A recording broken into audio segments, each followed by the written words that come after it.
지금도 우리 사회에 문제가 되고 있지만 몇 년 전에 유독 사회적으로 논란이 되었던 문제 중에 하나가 있습니다. 그것은 소위 갑질 논란입니다. 대기업의 오너의 가족들이 직원들에게 갑질을 하고, 대학 병원장이 직원들에게 갑질을 하고, 대학의 총장이 직원들에게 갑질을 하는 갑질 논란에 대한 소식들을 열거하려면 한도 끝도 없습니다. 그런데 왜 이런 갑질 논란이 끊이지가 않을까요? 어느 사람이 갑질을 했다 논란의 대상이 되어지면 그 사람의 모든 지금까지 쌓아왔던 커리어가 다 한꺼번에 무너지는데, 갑질 논란의 대상이 되어서 뉴스에 보도가 되어서 얼굴을 들지 못하고 그러면 정말 소위 쪽이 팔리는데, 그런 것을 보면서도 여기저기서 여전히 갑질이 시행되고 있습니다. 갑질이 행해지고 있습니다. 왜 그럴까요? 그 이유 중에 하나는 빚진 마음을 잃어버렸기 때문입니다. 회사가 잘 굴러가는 것, 병원이 잘 돌아가는 것, 기업이 잘 이윤을 내고 하는 것, 그거 모두 다 함께하는 직원들의 땀과 눈물이, 에너지가 있었기 때문이죠. 그러기에 사장은, 총장은, 병원장은 그 직원들에게 빚을 진 것이죠. 그러기에 내가 직원들에게 빚을 졌구나, 이런 빚진 마음을 가지고 있으면 절대 갑질을 할 수가 없는 거죠. 근데 빚진 마음을 잃어버리니까, 빚진 마음이 없으니까 계속해서 갑질을 하는 것입니다.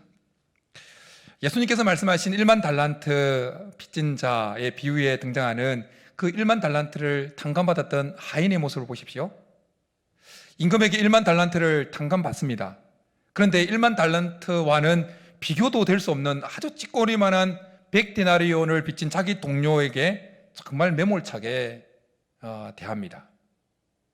왜 매몰차게 대합니까?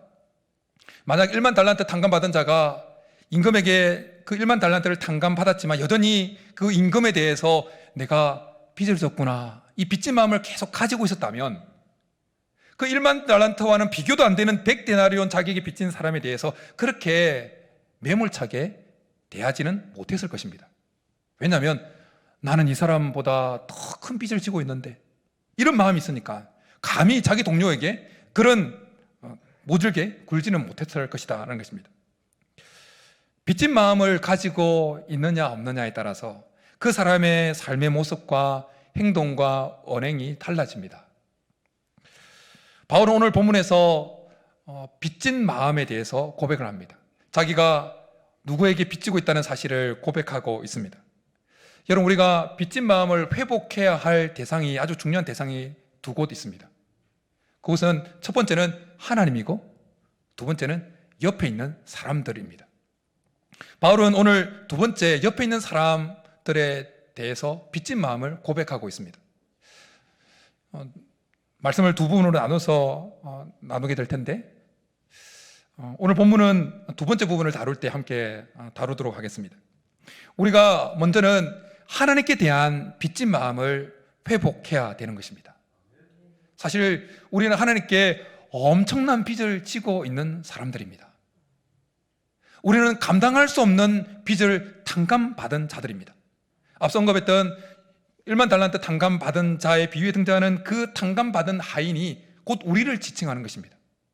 우리는 도저히 용서받을 수 없는 그 죄를 용서받고 탕감받을 수 없는 엄청난 그 빚을 하나님으로부터 다 탕감받은 자인 줄 믿습니다. 예수님께서 우리의 죄를 위해서 십자가에 죽어주셨습니다. 하나님께 엄청나게 빚진 것이죠. 보로된 자였던 우리에게 하나님은 우리에게 자유를 주셨습니다. 하나님께 빚진 것입니다. 어둠에 있던 우리를 빛으로 나오게 하셨습니다. 하나님께 빚진 것이죠. 종이었던 우리에게 자녀라는 직분을, 자녀라는 특권을 우리에게 주셨습니다. 빚진 것이죠. 하나님께 모든 것을 우리는 빚졌습니다. 우리는 오늘도 아무런 값을 지불하지 않냐고 공기를 들어마시고 내뱉고 하나님께 주신 교회에서 교우들과 함께 하나님을 예배합니다. 다 하나님께서 주신 것입니다. 그러기에 하나님께 빚진 것입니다. 사실 따지고 보면 우리가 누리고 있는 그 모든 것은 하나님께서 주신 것이기에 하나님께 빚지고 있는 것입니다. 특별히 우리가 다른 사람들보다 더 건강하다면, 더 많이 배웠다면, 더 돈이 많다면, 더 사회적으로 지위가 높다면 우리는 하나님께 더 큰 빚을 지고 있는 것입니다. 여러분, 병원에 안 가도 될 만한 건강을 가지고 있습니까? 그럼 하나님께 병원에 늘 다니는 사람보다 더 큰 빚을 지고 있는 것입니다. 대출 없이 살아갈 만한 형편에 넉넉하십니까? 그럼 하나님께 더 빚지고 있는 겁니다. 자녀가 잘 되었습니까? 하나님께 빚지고 있는 것입니다. 사회적으로 잘 나가고 있습니까? 하나님께 더 빚지고 있는 것입니다. 우리는 모든 것에 하나님께 빚지고 살아가고 있는 사실은 빚쟁이들인 겁니다. 빚쟁이들. 그런데 우리는 하나님께로부터 많은 것을 받아 빚을 지고 살아감에도 불구하고 우리는 그것을 어느 순간 까마득해 잊고 살아가게 되었습니다. 우리는 하나님께 받은 그 모든 것을 당연하게 여기게 되어졌습니다. 그래서 우리 마음속에 하나님에 대한 그 빚진 마음은 온데간데 없이 사라져 버렸습니다. 오히려 조금만 안 좋으면 불평하고 원망하기도 합니다. 몇 년 전에 김포에 있는 미랄 선교단이라고 하는 그 선교단의 단장이 자기 속에 무디어졌던 그 빚진 자의 마음을 일깨우게 했던 한 후원자가 보낸 후원자의 메시지를 소개했더라고요. 내용은 이렇습니다. 얼마 전부터 후원자가 보낸 내용입니다. 얼마 전부터 조금씩이나마 헌금하고 있는 땡땡땡입니다. 해외여행 중에도 이체가 가능하리라 생각했는데 절차가 간단치 않군요. 11월 말에 귀국해서 밀린 부분을 갚겠습니다. 양해해 주시기 바랍니다. 매달 올려주시는 건두 메시지를 아주 재미있고 깊이 있는 메시지로 읽고 있습니다. 감사합니다. 땡땡땡 드림. 그 미랄 선교단장이 이 메시지를 받고 너무 당황하고 죄송스러웠다고 합니다.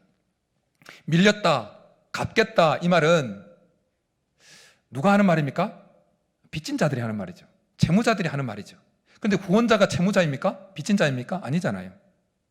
그런데 그 후원자가 11월 귀국해서 밀린 거 갚겠습니다 이 메시지를 보냈는데 그 메시지를 보면서 자기가 선교단체에서 오랫동안 그 후원을 받으면서 그 후원 받는 것에 너무 익숙해져 버린 나머지 자기 속에 후원자들에 대한 빚진 마음이 사라졌다는 것을 이 짧은 메시지를 통해서 깨닫게 되었다는 것입니다. 받는 것에 익숙해지면 우리는 다른 이들로부터 받는 것을 당연시하게 되어집니다. 정말 당연시하게 됩니다. 목사도 마찬가지. 목사도 성도님들로부터 계속 받기 시작하면 받는 것에 익숙해지면 당연시하게 되어지고 내가 성도들에게 빚졌다는 마음 전혀 없습니다. 사람과의 관계에서도 받는 것에 익숙해지면 빚진 마음은커녕 감사한 마음도 사라져버립니다. 당연시 여깁니다. 또 안 주나 이렇게 되어지는 거예요. 근데 하나님과 우리 사이에서도 마찬가지입니다. 하나님은 어제도 우리에게 은혜를 베풀으셨고 오늘도 우리에게 은혜를 베푸시고 내일도 은혜를 베풀어 주실 것입니다. 그런데 하나님께서 우리에게 베푸시는 그 은혜에 대해서 우리가 하나님으로부터 받는 것에 대해서 익숙해지면 우리 속에 하나님께서 주신 것에 대한 빚진 마음은커녕 감사한 마음도 사라져버린다는 것입니다. 우리 속에 하나님께 대한 빚진 마음이 회복될 수 있기를 축복합니다. A.W. 토저라는 목사님의 책을 제가 좋아하는데 책을 읽다가 그 목사님이 쓴 글귀 가운데 참 도전이 됐던 한 부분이 있었습니다. 그것은 우리가 하나님 앞에 살아가면서 하나님께 채무자가 아니라 채권자로 그렇게 살아가려고 한다라는 부분이었습니다. 우리가 하나님께 예배를 드려줬으니 우리가 하나님 말씀대로 살아줬으니 우리 하나님께 희생했으니 하나님 당연히 내게 뭔가 갚아주셔야 된다는 자세로 그렇게 살아간다는 것입니다. 예배에 나와서 하나님 당연히 나에게 뭔가를 주셔야 된다고 하는 그 채권자의 마음으로 예배에 나온다는 것입니다. 그것은 잘못된 자세라는 거죠. 여러분 어떻습니까? 오늘 예배 참석하시면서 채권자의 마음으로 나오셨습니까? 아니면 하나님께서 지난 한 주간도 나에게 부족한 나에게도 이렇게 은혜를 베풀어 주셨다. 그 빚을 갚아야지. 빚 갚는 심정으로 오셨습니까? 하나님 앞에 나아갈 때 우리가 하나님 앞에 살아갈 때 가져야 되는 마음은 채무자의 마음, 빚진 자의 마음인 것입니다. 모든 것이 하나님께서 주셨기에 내가 어떻게 하면 하나님께서 주신 그 빚을, 내가 하나님께 진 빚을 갚을까? 예배로 하나님께 진 빚을 갚자. 예배로, 찬양으로 하나님께 영광을 돌리면서 내가 하나님께 진 빚을 갚자. 이런 자세로 나아가야 될 줄 믿습니다. 여러분, 우리가 하나님께 나아가면서 우리 속에 채무자의 마음이 아니라, 채권자의 마음이 아니라 채무자의 마음, 빚진 자의 마음으로 하나님 앞에 나아가서 내가 하나님께 영광을 돌림으로 내 진 빚을 하나님께 갚아야겠다. 내가 예배를 드림으로, 내가 주님 앞에 내 몸을 드림으로, 시간을 드림으로, 물질을 드림으로 내가 하나님께 진 빚을 갚아야겠다는 심정으로 주님 앞에 예배 자리에 나아가게 되어지면 하나님을 더 깊이 만나게 될 줄 믿습니다. 하나님을 진하게 만나는 거예요. 채권자의 마음으로 나오는 심령과 채무자의 마음으로, 빚진 자의 마음으로 예배에 나오는 자, 어떤 사람이 하나님께 주신 은혜를 더 풍성히 받아 누리겠습니까? 당연히 빚진 자의 마음으로, 채무자의 마음으로 하나님께 나아가는 자를 하나님이 기뻐하시고 그에게 은혜를 더해 주신다라는 것입니다. 우리가 하나님께 나아가면서 채권자의 마음이 아니라 채무자의 마음, 빚진 자의 마음으로 나아가면 놀랍게도 하나님은 우리의 삶 속에 내가 하나님께 정말 큰 빚을 졌구나, 이 사실을 더 절감하도록 하나님께서 은혜와 복을 더 부어주시는 겁니다. 그래서 우리 삶 속에, 우리 마음 속에 소위 빚진 자의 빚진 마음에 선순환이 일어나게 만드시는 것입니다. 내가 은혜를 받으면 내가 더 큰 빚을 졌네. 우리의 삶 가운데 하나님께서 베푸시는 그 놀라운 복을 경험하고는 내가 하나님께 더 큰 빚을 졌네. 이 빚진 마음의 선순환이 일어나도록 하나님은 빚진 자의 마음을 가지고 나온 자에게 이런 은혜를 베풀어 주신다라는 것입니다. 그리스도인이었던 A.A. 하츠라는 사람의 이야기입니다. 그리스도인으로서 사업을 하다가 쫄딱 망합니다. 10만 불을 빚지게 되어집니다. 그냥 탈탈 털린 거죠. 그런데 새벽에 성경을 읽고 기도하다가 그 하츠가 하나님의 음성을 아주 또렷하게 그 심령 깊숙이 말씀해 오시는 하나님의 음성을 듣게 되어집니다. 그리고 쫄딱 망했으니까 재산을 정리해야 되잖아요. 재무도 정리하고. 정리하면서 싹 정리하고 난 다음에 그날 밤에 아주 큰 금액을 교회에 헌금으로 바칩니다. 빚진 상태에서. 이 모습을 보고 주위에 있는 사람들이 하츠에 대해서 언짢게 생각했습니다. 가족들도, 심지어 아내도 어떻게 빚을 졌는데 하나님께 헌금을 드리냐, 막 나무랐어요. 그때 하츠가 이렇게 간증을 합니다. 나는 사업을 하면서 늘 이런 생각을 했습니다. 이 사업이 조금만 더 잘 되면 주님께 모든 것을 바치겠다고. 공은 빌공짜 써서 비어있는 말을 한 거예요. 빈 말만. 저는 마음으로만 헌신하려고 했던 것이죠. 그런데 오늘 새벽에 우연히 말라기 말씀을 읽는데 그 말씀 가운데 11조를 드리지 아니한 것이 하나님의 것을 도둑질한 것임을 깨닫게 되었습니다. 나는 많은 사람들에게 빚을 지고 있지만 정작 내가 빚을 지고 있는 분은 하나님이라는 사실을 알았습니다. 그래서 가장 중요한 분의 빚부터 갚기로 결심하여서 헌금을 하게 된 것입니다. 이렇게 간증을 하고 그 후에 하츠는 다시 사업에 재기해서 성공을 하게 되어집니다. 많은 사람들이 놀라만한 백만장자가 되어집니다. 빚진 마음을 더 깨닫게 되어집니다. 빚진 마음을 더 절감하게 되어집니다. 그래서 그는 하나님께 주신 그 불을 복음 사역에 쏟기 시작합니다. 하나님 나라를 위해서 달려가는 하나님의 사람이 되었다라는 이야기입니다. 바라기는 오늘 이 예배 시간에 하나님께서 우리 마음속에 하나님께 대한 빚진 마음을 회복시켜 주기를 간절히 축복합니다. 그래서 우리 삶 속에, 우리 마음 속에 내가 하나님께 더 큰 빚을 졌구나, 그 빚을, 하나님께 진 빚을 더 크게 느낄 만한 하나님의 복과 은혜를 더 풍성히 경험하는 저와 여러분이 될 수 있기를 주님 여러분 축복합니다. 우리가 두 번째로 빚진 마음을 회복해야 하는 대상은 우리 주위에 있는 사람들입니다. 우리 곁에 있는 사람들입니다. 바울은 오늘 14절에서 이렇게 고백합니다. 헬라인이나 야만인이나 지혜 있는 자나 어리석은 자에게 다 내가 빚진 자라. 바울의 이 14절의 고백을 보면 한 가지 의문이 듭니다. 바울은 왜 하나님께 빚졌다고 고백하지 않을까? 왜 그리스도에게 고백하지 않을까? 그리스도에게 비쳤다고 고백하지 않을까? 왜 그리스도인들에게 비쳤다고 고백하지 않을까? 왜 바울은 헬라인이나 야만이나 어리석은 자나 지혜로운 자에게 빚을 졌다고 말을 할까? 여러분, 빚진 마음은 언제 생깁니까? 나 저 사람에게 빚졌어. 언제 빚진 마음이 생깁니까?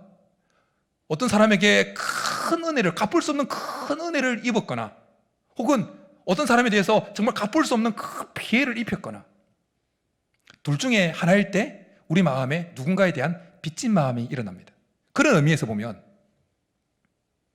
야만인이, 헬라인이 바울에게 뭔가 은혜를 주었습니까? 큰 은혜를, 갚을 수 없는 은혜를 주었습니까? 아니요. 오히려 피해는 누가 입었습니까? 그리스도인들이 입었습니다. 예수 그리스도가, 교회가 핍박을 받았습니다. 바울 때문에. 그리고 그런 바울에게 예수님께서 부활하셔서 나타나신 것입니다. 그를 만나주신 것입니다. 그를 불러주신 것입니다. 그러면 빚졌다고 고백해야 되면 바울이 당연히 누구에게 빚졌다고 고백해야 되는 것이 정상입니까? 그리스도에게 빚졌다고 고백해야 되는 것입니다.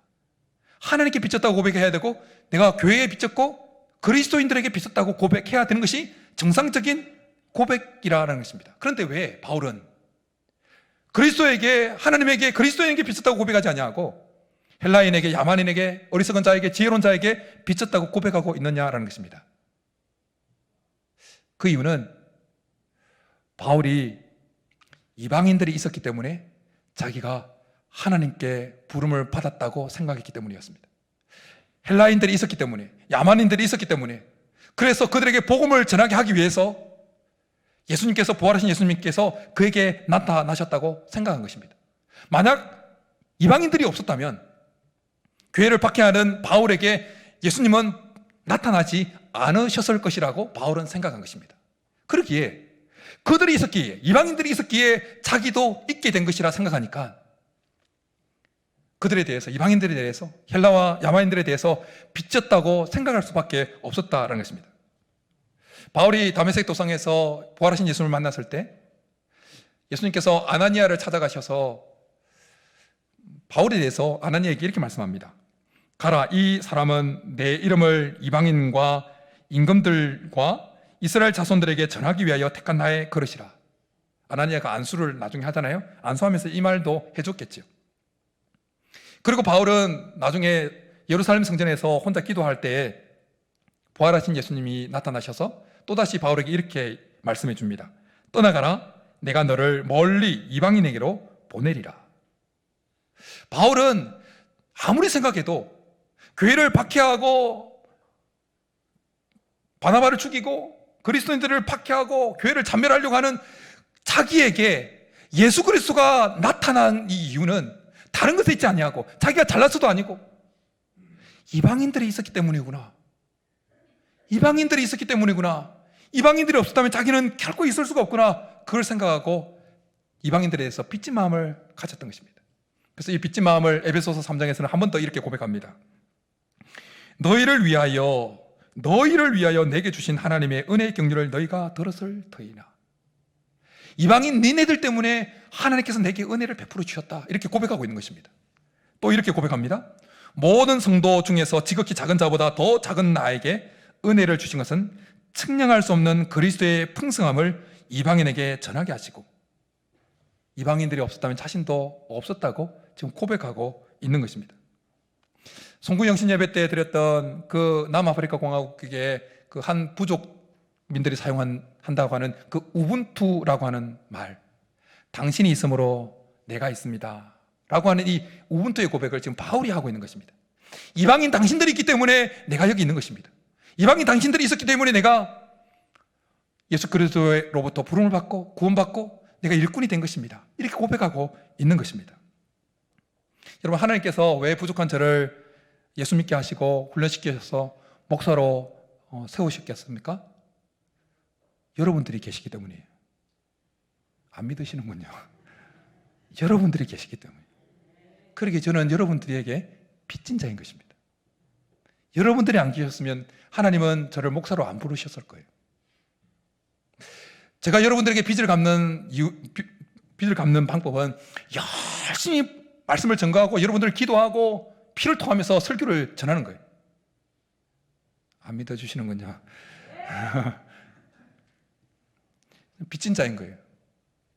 목사에게 있어서 토요일은 설교를 준비하고 집중하는데 아주 중요한 시간이죠. 그래서 설교는 보통 한 주간 계속 묵상해 오다가 주일 전할 말씀을 한 줄 계속 묵상해 오다가 금요일 오전부터 타이핑에 들어갑니다. 그리고 탈구하고 또 계속 탈구하고 하면서 토요일 오후쯤에 토요일 이제 오후 늦게 마무리를 하게 되어집니다.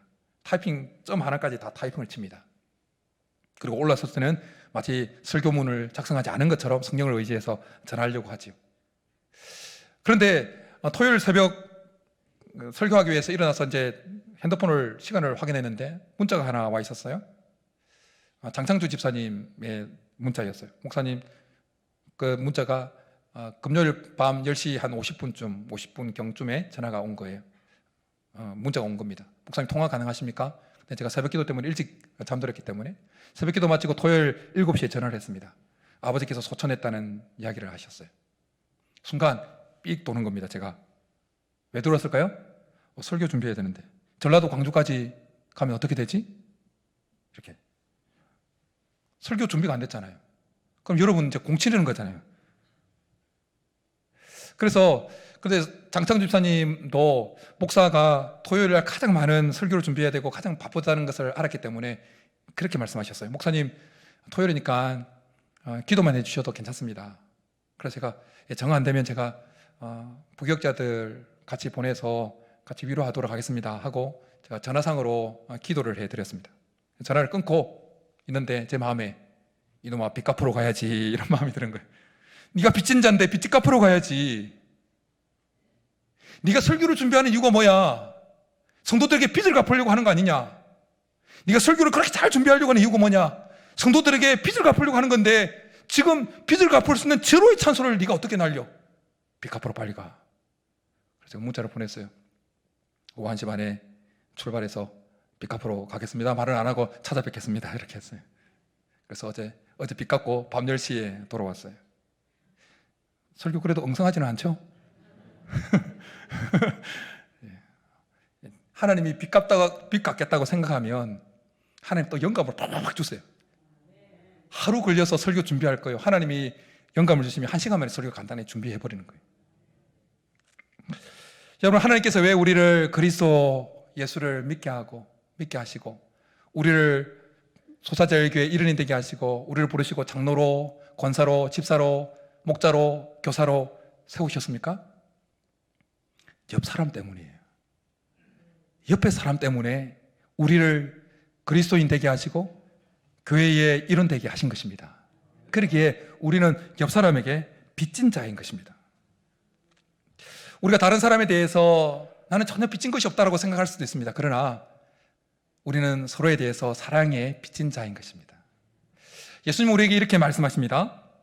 새 계명을 너에게 주노니 서로 사랑하라. 내가 너희를 사랑한 것 같이 너희도 서로 사랑하라. 내 이웃을 내 몸과 같이 사랑하라 라고 말씀합니다. 그런가 하면 사도 바울을 통해서 우리에게 이렇게 말씀합니다. 피차 사랑의 빚 외에는 아무에게든지 아무 빚도 지지 말라. 여러분, 빚을 졌으면 어떻게 해야 됩니까? 빚은 갚아야 하는 것입니다. 빚은 갚아야 돼요. 우리는 서로에게 사랑의 빚을 졌기 때문에 우리는 우는 자와 함께 울어주면서 우리가 서로에게 진 빚을, 사랑의 빚을 갚아야 되어지는 것입니다. 빚을 갚을 수 있게 하는 축복합니다. 오래전에 많은 사람들의 마음을 울렸던 태국 광고가 하나 있습니다. 설교 준비 중에 생각이 나서 찾아보았습니다. 또 엉엉 울었습니다. 제가 보면서. 이런 내용입니다. 가난한 집안의 한 어린 소년이 아픈 어머니의 약을 살 돈이 없어서 약국에 들어가서 진통제 3개를 훔칩니다. 그런데 그만 약국 주인에게 붙잡힙니다. 그리고 많은 사람들 앞에서 도둑놈이라고 막 추궁을 당합니다. 그때 고개를 떨구고 있습니다. 어린 소년이. 그때 그 약국에 있는 같은 골목에서 허름한 야채 수프 가게를 하는 아저씨가 등장합니다. 그게 다가와서는 그 고개를 푹 떨고 있는 소년에게 묻습니다. 어머니가 아프니? 고개를 끄덕입니다. 그러자 그 허름한 야채 수프 가게 아저씨가 그 진통제 3통 약값을 그 약사에게 줍니다. 그리고 자기 집 그 수프를 하나 해서 비닐봉지에 넣어서 그 어린 소년에게 줍니다. 그걸 받아든 어린 소년은 떨고 있던 고개를 들어서 그 아저씨 얼굴을 뚜렷하게 봅니다. 그리고는 쏜살같이 자기 집으로 달려갑니다. 그리고 30년이 지납니다. 30년이 지났지만 여전히 그 허름한 수프집에서 아저씨는 계속 수프를 팔고 팝니다. 그러다 어느 날 쓰러집니다. 뇌 질환으로 쓰러집니다. 병원에 입원해서 큰 수술을 하게 되어집니다. 근데 병원 청구서가 날라들었는데 그 청구서를 받아던 그 수프집, 야채 수프집 아저씨의 딸이 망연자실을 합니다. 도저히 자기 형편으로서는 갚을 수 없는 병원비가 청구되어진 것입니다. 그래서 급하게 허름한 야채 수프, 아버지가 경영하던 야채 수프집을 금매로 내어놓습니다. 그러면 자기는 아버지가 누워있는 그 병상 옆에서 기대어서 그렇게 병간호를 합니다. 그러다가 쪽잠에 듭니다. 문득 쪽잠에 들었다가 잠을 깼는데 자기 머리맡에 또다시 청구서가, 병원비 청구서가 놓여 있습니다. 독촉장인 줄 알고 청구서를 이렇게 뒤집니다. 뒤에더니 놀랍게도 병원 그 청구서의 내역 그 항목마다 다 영원으로 처리가 됩니다. 그리고 그 청구서 밑에 이런 글귀가 적혀 있습니다. 모든 비용은 30년 전에 지불되었습니다. 3통의 진통제와 그리고 수프와 함께. 안녕히 계세요. 안부를 전합니다. 의사 땡땡땡. 어린 시절 자기에게 베풀어졌던 그 아저씨에 대한 그 사랑을, 은혜를 잊지 아니하고 여전히 빚진 마음으로 그 어린 소녀가 30년 동안 열심히 공부해서 의사가 된 것입니다. 그리고 30년 후에 그 빚진 마음으로 그 아저씨에게 사랑을 갚은 것입니다.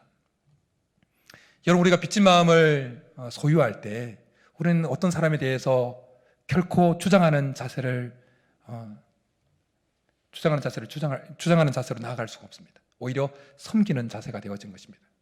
지난주 말씀처럼 바울은 이방 이 교회들 사이에서 독보적인 존재였습니다. 그러나 어떤 누구에게도 주장하는 자세로 내가 이 교회를 개척했는데, 내가 설교자인데, 내가 목사인데, 내가 담임 목사인데, 그런 주장하는 자세로 목에 빳빳하게 힘주지 않았습니다.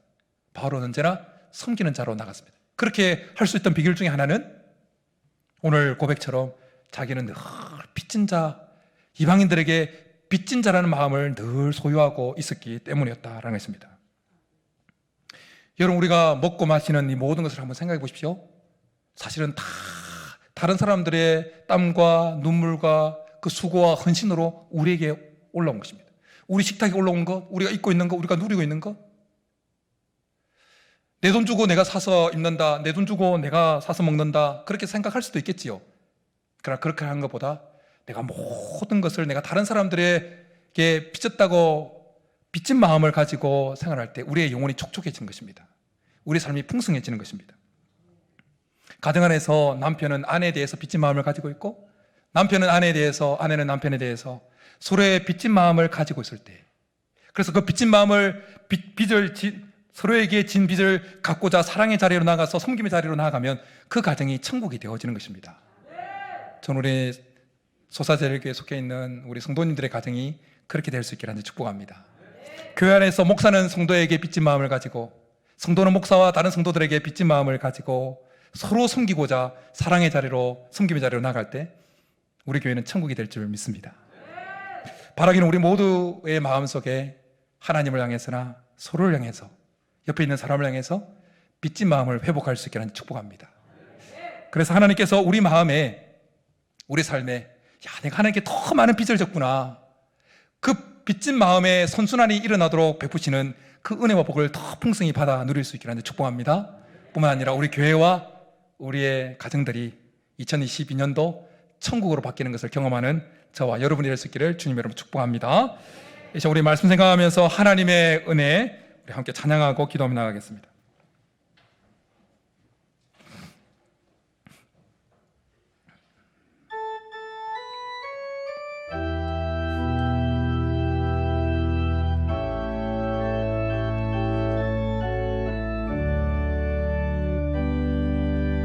나를 지으시니가 나를 지으신 이가 하나님,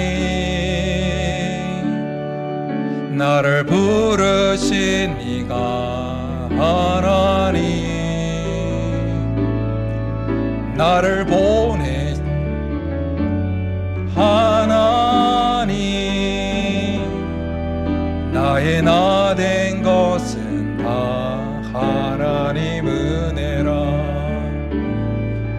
나의 달려갈 길 다 가도록, 나의 마지막 호흡 다 하도록, 나로 그 십자가 품게 하시니, 나의 나 된 것은 다 하나님 은혜라. 한량없는 은혜, 갚을 길 없는 은혜, 내 삶을 애워 사네. 하나님의 은혜, 나 주저함 없이 그 땅을 밟음도 나를 붙드시는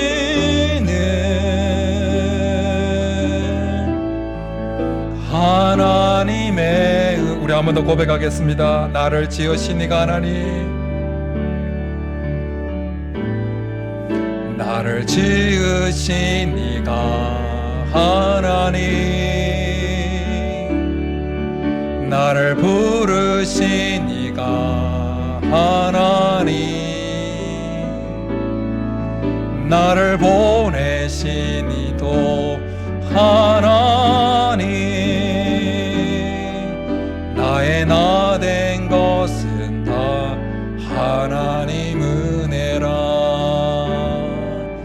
나의 달려갈 길 다 가도록, 나의 마지막 호흡 다 하도록, 나로 그 십자가 품게 하시니,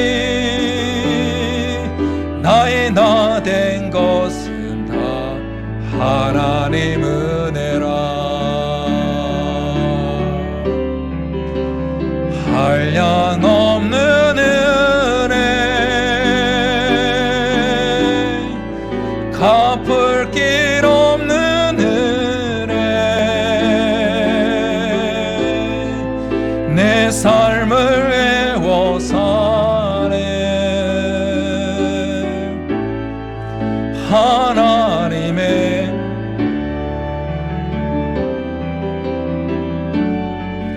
나 주저함 없이 그 땅을 밟음도 나를 붙드시는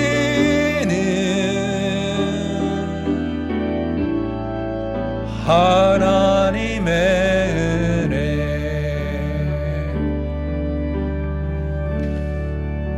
우리 같이 말씀 생각하면서 같이 기도하며 나가겠습니다.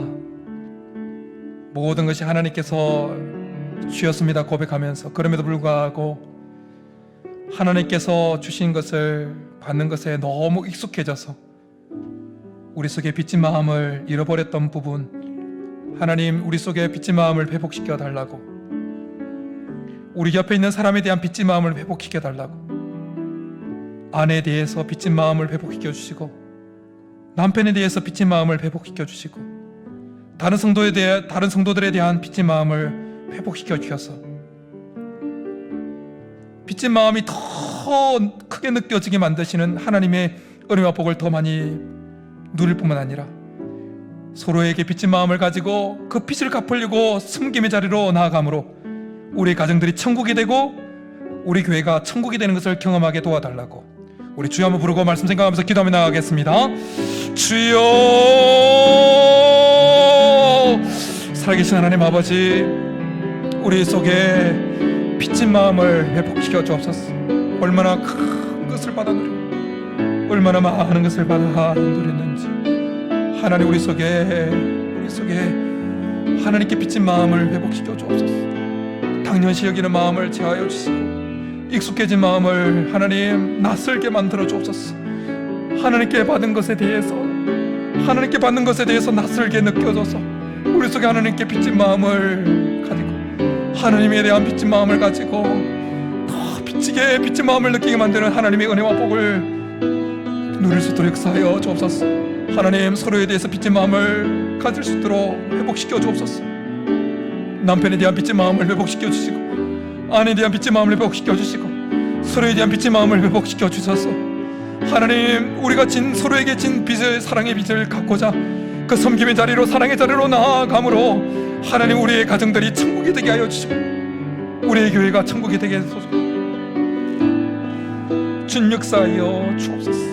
하나님, 서로에 대한 빚진 마음, 당신이 있어서 내가 있노라, 당신의 존재가 우리의 존재, 나의 존재 이유임을 알고 빚진 마음으로 다가가서 우리가 서로에게 서로를 섬기고 함께 울어줌으로 그 진 빚을 갚음으로 하나님, 우리 속에 천국이 임하는 것을 경험하도록 2022년 한 해 우리가 함께 웃고 함께 우는, 서로에게 진 사랑의 빚을 갚는 천국을 경험하는 한 해 되도록 우리의 가정들이, 우리의 교회가 그렇게 되도록 역사하여 주옵소서.